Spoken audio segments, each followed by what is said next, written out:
Olá, pessoal, tudo bem? Vamos lá fazer a correção das atividades de geografia do sexto ano, da semana 3, daí do nosso PET 2, né?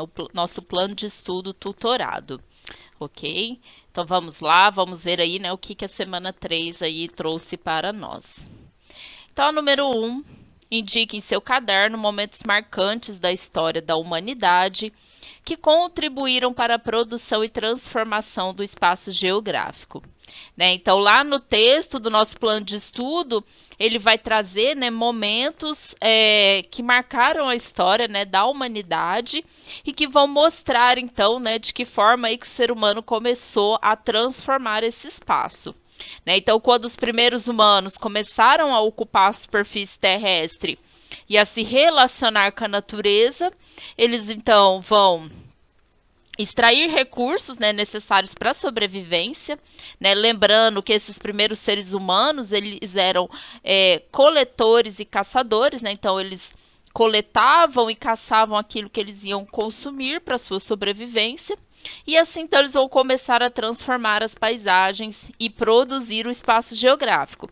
Lembrando aqui, pessoal, que essa transformação da paisagem, ela ainda é, digamos assim, uma escala, né, bem baixa, né, bem pouca, né? O ser humano ainda quase não transforma a paisagem. Mais tarde, ocorreu o domínio do fogo, a implantação da agricultura e a domesticação dos animais. Então, a partir daí, a gente vai começar a ter transformações da paisagem um pouco mais intensas, né? Principalmente aqui, né, com a implantação da agricultura, então o homem ele começa, né, a desmatar áreas, né, a limpar, né, lugares, né, para poder então implantar essa agricultura.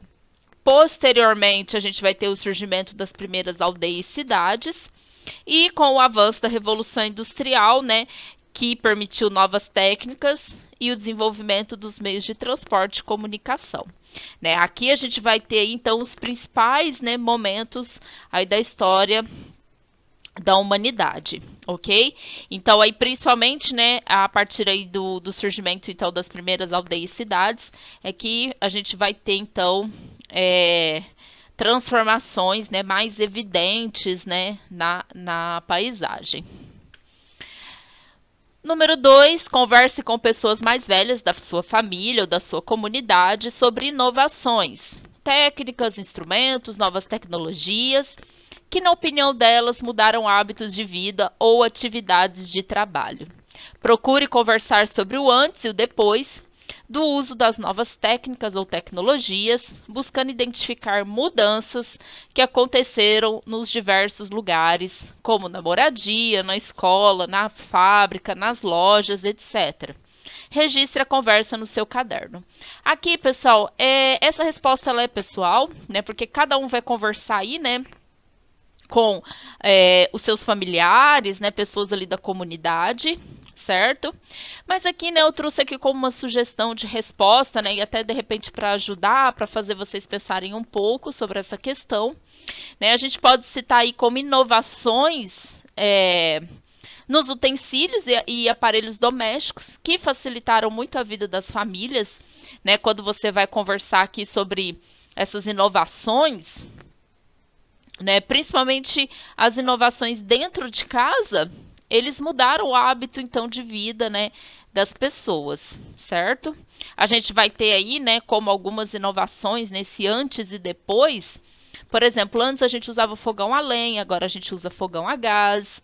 Antes utilizava-se, né, o pilão, né, para estar então triturando alguns alimentos. Hoje a gente já tem liquidificador. O banho ele era de caneca ou de bacia, né? E hoje a gente usa o chuveiro elétrico. Na lavagem das roupas à mão, hoje a gente usa a máquina de lavar ou tanquinho. Esse aqui, pessoal, eu citei apenas alguns exemplos, né? Se a gente for ver, a gente vai ter diversos outros exemplos, né, de coisas que antigamente se fazia de uma forma, né, os instrumentos, né, eram mais rudimentares, as técnicas eram mais rudimentares, e com o passar do tempo as tecnologias foram se modificando, né, e aí a gente vai ter novas técnicas, novas maneiras de se fazer, né, determinadas tarefas. A gente também pode citar aí a facilidade de se ter uma geladeira, de ter energia elétrica, água encanada, como também o acesso mais facilitado a produtos como roupas, calçados, né, que antes eram confeccionados pelas próprias famílias. Né, principalmente roupa, pessoal. Antigamente tinha-se o hábito de comprar o tecido e fabricar suas próprias roupas. Né? Hoje a gente quase ninguém faz as próprias roupas, né? A gente vai na loja e já compra pronto, certo? Então aqui foi assim, apenas uma sugestão aí para auxiliar vocês nessa questão. A número 3, a gente vê aqui a imagem, né? Então, o que está sendo representado nessa imagem e qual a sua importância para o ser humano atualmente? Cite exemplos. Então aqui, pessoal, né, uma imagem assim meio óbvia, vamos dizer assim, né, está sendo representado o fogo, né, como nós podemos ver, né, e atualmente o fogo ele é importante para o ser humano, sempre foi, desde a sua descoberta. E aí atualmente ele é usado para aquecer, cozinhar os alimentos, usados na fabricação de armas, né, a indústria em geral acaba usando muito esse fogo, né, para fundir, né, metais, né, a gente pode ver aqui como exemplo, e como fonte de calor também para máquinas térmicas, ok? A letra B, um dos fatos mais interessantes do Paleolítico foi o ser humano ter dominado o fogo. Responda quais são as suas principais funções do fogo para os homens desse período. Então, lá no Paleolítico, né? Para que o homem usava o fogo? Então, né, o domínio do fogo vai permitir aí o preparo de alimentos, né? Então, eles vão começar a cozinhar esses alimentos, né? Antes, principalmente a carne, ela era consumida crua. Para a defesa, né, contra ameaças, né? Muitos animais eles acabam sendo espantados aí pelo fogo. O aquecimento em dias frios, entre muitos outros usos, ok? A letra C indica 3 males causados pelo fogo produzido pelo homem, hoje em dia em nossa sociedade.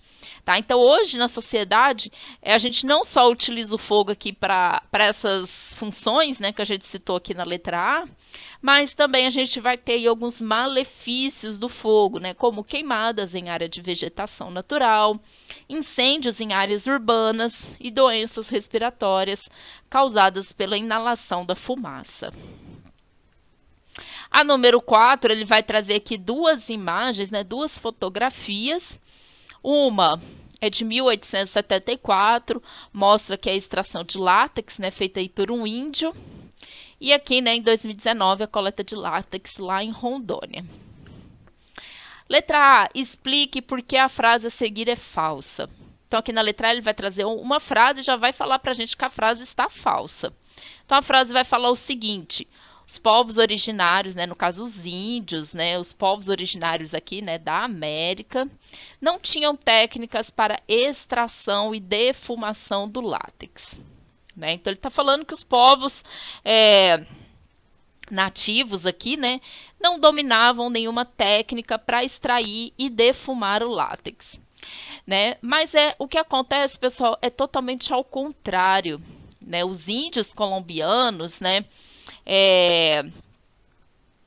eles já possuíam, né, eles já usavam a borracha em diversos trabalhos artesanais, nascidos, né, então, da criatividade brasileira, território adentro. O látex, após ser colhido, precisava ser vulcanizado, ou seja, transformado em borracha, resistente e durável. Por décadas, a forma de enrijecer e conservar o leite da seringueira na região amazônica foi a defumação, tá? Então, pessoal, esses povos, eles já tinham, né, lá no século XVI, XVII, eles já tinham, né, todo esse conhecimento sobre aí como você extraía esse látex, você fazia a defumação, né, através da fumaça para ele se transformar na borracha. Letra B. No trabalho de extração do látex, que técnicas são utilizadas pelo seringueiro? Tá? Então, primeiro o seringueiro precisa sangrar a árvore, né? E para isso ele vai fazer pequenos talhos no tronco, de maneira que o látex escorra e caia num pequeno copo fixado no tronco da seringueira.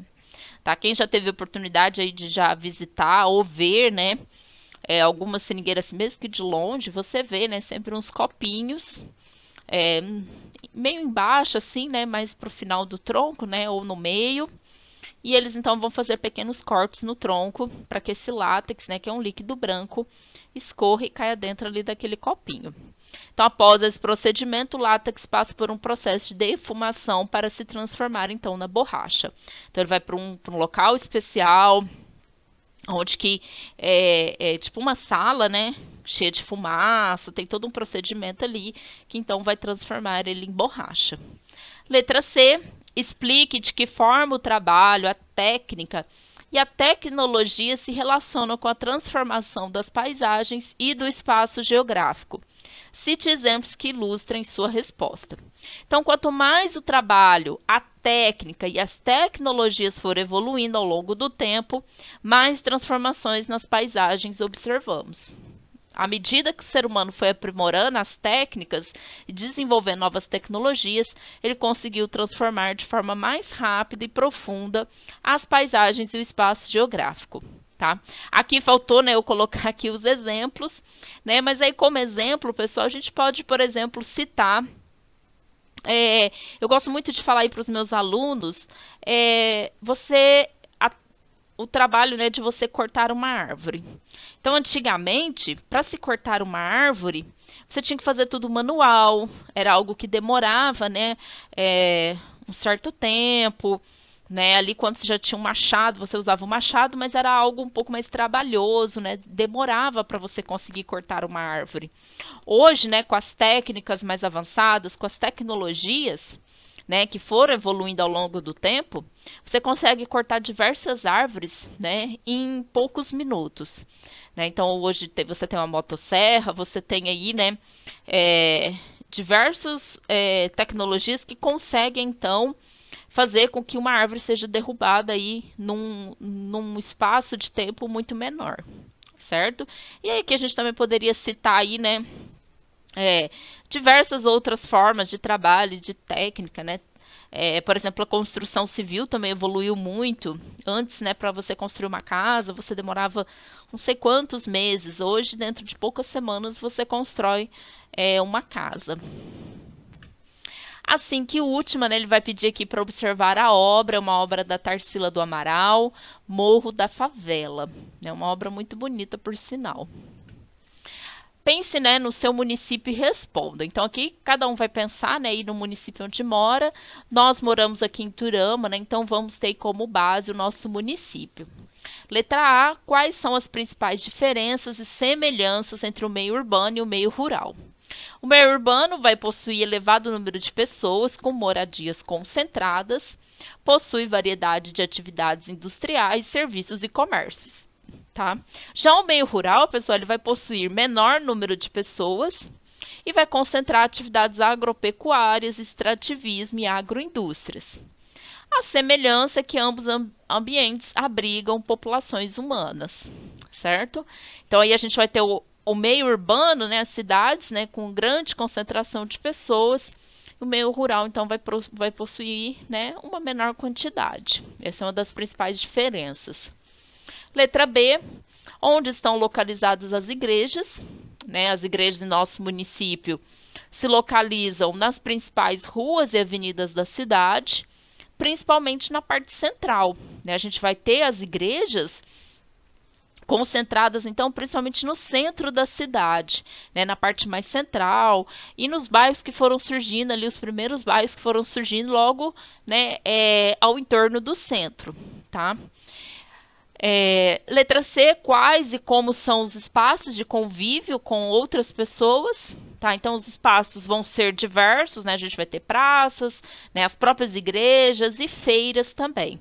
Né? A gente vai ter aí alguns, um espaço ou outro, mas os principais vão ser esses. Letra D, existe divisão de acordo com a posição social? Né? Esses espaços de convívio, pessoal, eles vão se dividir de acordo com a posição social? Sim, né? Infelizmente sim. Então, as pessoas de maior poder aquisitivo vão utilizar espaços privados, além de praças e parques na área central, né? Geralmente, as pessoas de maior poder aquisitivo, eles procuram, né, lugares assim, vamos dizer assim, com uma infraestrutura melhor, né, mais bem organizados, né, e as pessoas então de menor poder aquisitivo, né, acabam frequentando espaços públicos próximos à residência, como parques e praças, igrejas, às vezes desprovidos então de infraestrutura, né? Então, às vezes as pessoas de menor poder aquisitivo, ela já mora num bairro mais afastado, ela vai frequentar talvez a pracinha do seu bairro e que muitas das vezes então é uma pracinha que às vezes não tem, né, aquela infraestrutura, uma pracinha que acaba ficando jogada ali, né, meio pro lado, cheio de mato, né, é, tudo banco quebrado, essas coisas assim, né? Infelizmente. Então, pessoal, ficamos por aqui, né? Bom estudo a todos. Qualquer dúvida vocês podem estar me mandando mensagem. Um beijo para todos, até a próxima e tchau.